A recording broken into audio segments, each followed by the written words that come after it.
And now, 700 Stubs.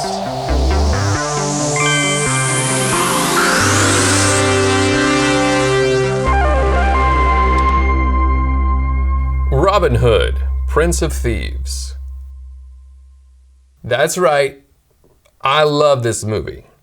Don't give me any shade about it. Now, just like with Ernest Scared Stupid, it's 1991. I'm 12 years old. This is a summer movie, which shows you in the summer, I'm an inside cat. I don't want to go outside and play. It's too hot. It's the middle of the day. I want to go to the movies. All right, so I want to be inside in my little womb, in my little chapel, doing my movie church, right? This is my movie church, and I would do it every day. In my life at this point, recently, from I guess ages 9 to 11, my dad wasn't home. He had been a plumber and work sort of dried up, so he'd upskilled. He went to night school and learned how to be an instrumentation technician, which is a job that you'll find in like the maintenance department of chemical plants and refineries and nuclear plants and things like that. So it's a very industrial, intense job, and it was hard to find that first job for him. So he built his resume up and down the East Coast, New Jersey, Maryland, Virginia, etc. And we didn't see him for a few years. Like we would see him at Christmas time, and he would, talk to us on the phone. And my sort of male role models were my mom's brother, Uncle Todd, and I'm grateful to Uncle Todd for being there so much for us. And my movie dads, my father figures on the screen. Kevin Costner first in Field of Dreams, and then in Robin Hood, Prince of Thieves. Another big one was Michael Keaton in Mr. Mom, and then later in Batman, which was huge, and we'll talk a lot about that at some point.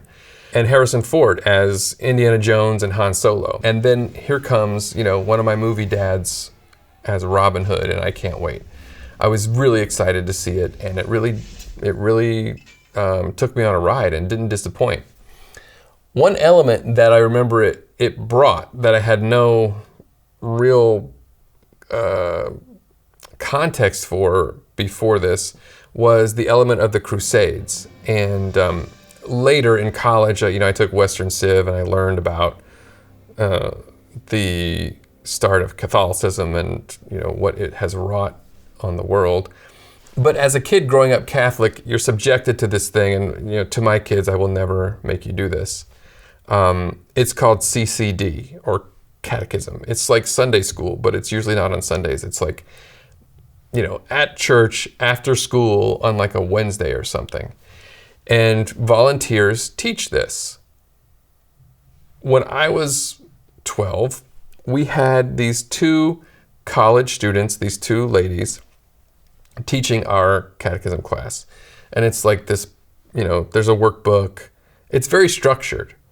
But, 12-year-olds don't like structure, and we all just asked a bunch of questions, and we're trying to break these people down. These college students were not prepared for the chaos that was our 12-year-old catechism class. And I remember distinctly this one moment in which somebody asked, I don't know if it was me or somebody else, could have been my friend Dustin or somebody, asked these young women who were kind enough to volunteer to teach this class.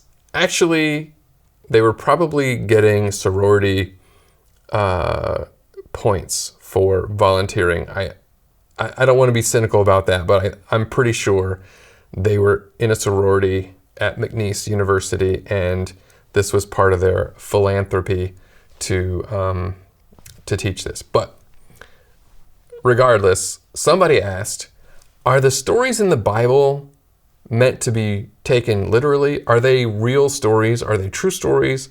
Or are they stories that are made up in order to just teach us things?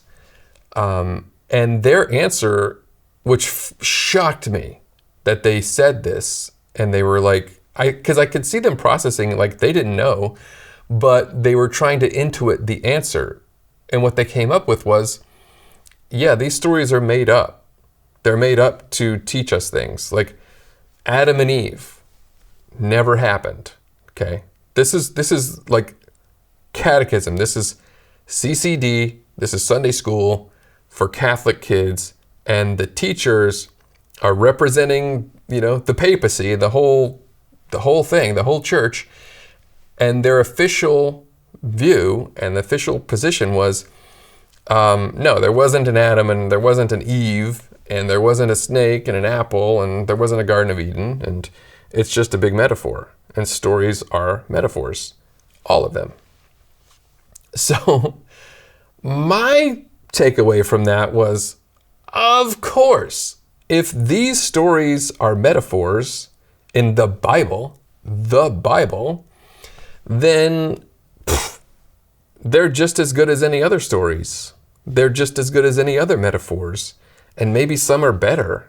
And I don't care. I don't care about this. And I'm not going to invest any more into it. And I've said this before. I don't want to offend or hurt anyone's feelings if religion, and especially in the context of this conversation, Catholicism is really important to you. Go with God. Do it. It's great. I'm happy for you. And I'll get back to that point in the end here of this little rant. But the way that folds into this movie is that they bring the Crusades into the story. So when you meet Robin Hood, he has been a prisoner of war in a dungeon in Jerusalem for 5 years. He'd left for the Crusades 6 years ago. So he apparently fought for a year and was captured, and he meets Azim, this Muslim, and they become friends and escape together. All right, or they escape together and then become friends, to be more precise.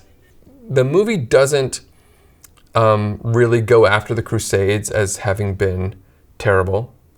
So it sort of compartmentalizes the Crusades out and then represents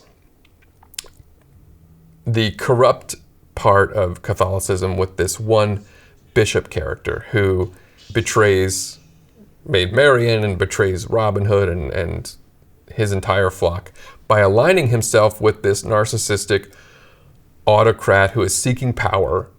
And that's the character of the Sheriff of Nottingham, played by the brilliant Alan Rickman. And he knows Kevin Costner. He's seen Kevin Costner in Field of Dreams and Bull Durham. He knows that Kevin Costner is going to play this wholesome, noble guy who is out here doing the right thing. And he's very straight-laced, right? Even though there's humor in it. And Rickman goes, all right, well, I'm going to then play the Sheriff of Nottingham as this very arch, very satirical villain who is both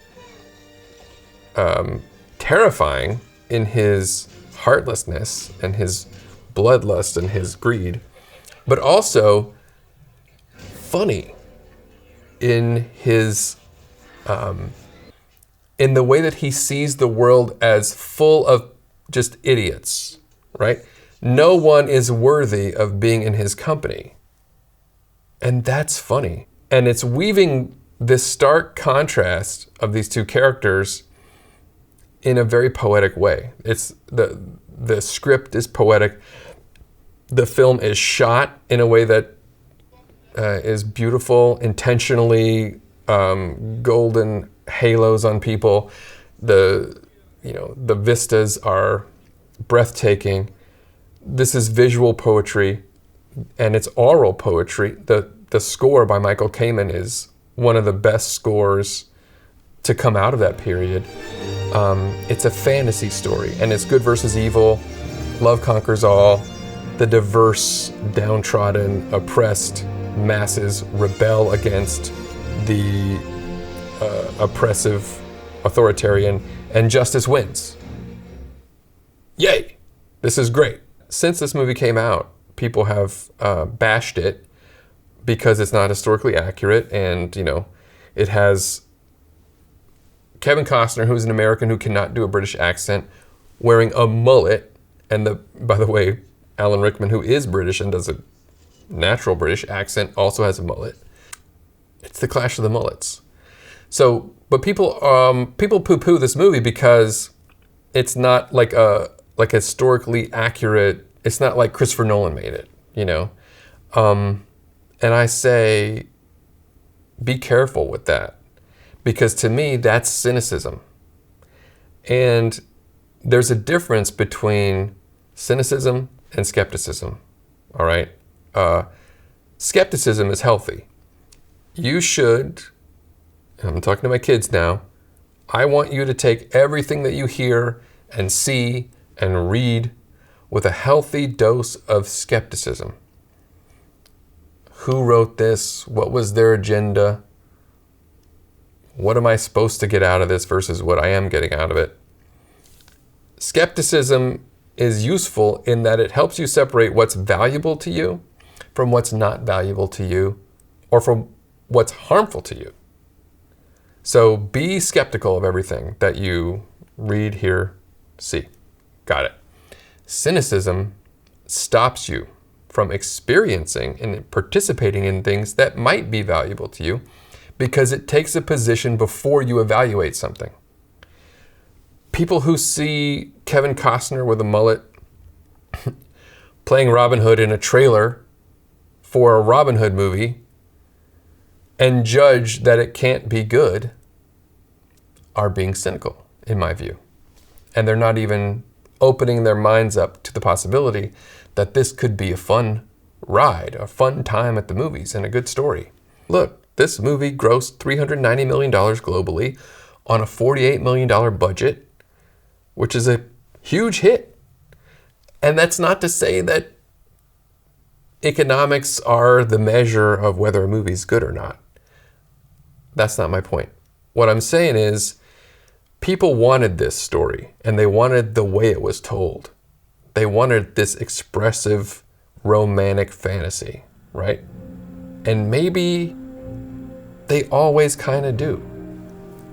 Don't think that a movie has to be a list of historical facts, or haircuts, or accents, okay? Because that's fucking boring. It's a story, a fantasy. It's a dream and a hope that people will always choose to come together and fight the hard fight against oppression and authoritarian control. And yes, even find love in the process. What a beautiful idea. Don't you think that if you, just imagine this for a second, you find something that you love in life, right? Whatever it is, let's say it's songwriting, right? You're a songwriter and you decide you're going to go for that, and you're going to write songs and they're going to get better, and you're going to love the feeling of writing songs and putting them out into the world. And as you're doing that, because you feel right about it, you meet somebody else who is doing that too, and that's their dream too, or they're a singer and they love what you write and they want to sing your songs, and you guys fall in love.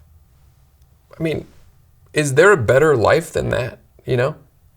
And this movie has Robin and Marion fighting for a common cause against a common enemy, and they find the best aspects of each other through this hardship and through working together and collaborating on this dream of justice together. It's beautiful. It's a beautiful story. Cinematic expressionism in the 80s and 90s was an asset, not a liability. And we have sort of tapered away from some of those really brilliant tools. Stanley Kubrick famously said, and I'm paraphrasing, but it's something like, I don't want to see a photograph of reality. I want to see a photograph of the photograph of reality, which to me means I don't want you to give me just the bare facts in art that I'm meant to consume. Put a point of view into it. What do you value? What is beautiful to you? Show me. I long to connect with you. I want you to put what you see in my head. Show me with your eyes. Connect my heart to yours. Connect my soul to yours. That is what art is about. So, to my boys, don't let me catch you making fun of somebody who genuinely loves something, as long as what they love is harmless, right? So, that brings me back to my Catholicism point from earlier. I am not going to make fun of people for being religious. If they're religious, great. I'm expressing that it's not for me. Okay. That does not judge anyone else, as long as you're not hurting people. Once you start hurting people, with whatever your views are, I'm going to say something. Now, the flip side of that is true. Also, again, for my kids, if you grow up loving something, whatever that is, as long as it's not harmful to people, if it's poetry or dance or accordion music or pink unicorns, whatever that is, surround yourself with people who celebrate that for you and celebrate you for that, okay? If someone gives you shit for it or makes fun of you, you need to tell that person to get the fuck out of your way. All right? That's it for Robin Hood, Prince of Thieves. I'm looking forward to our next story. See ya.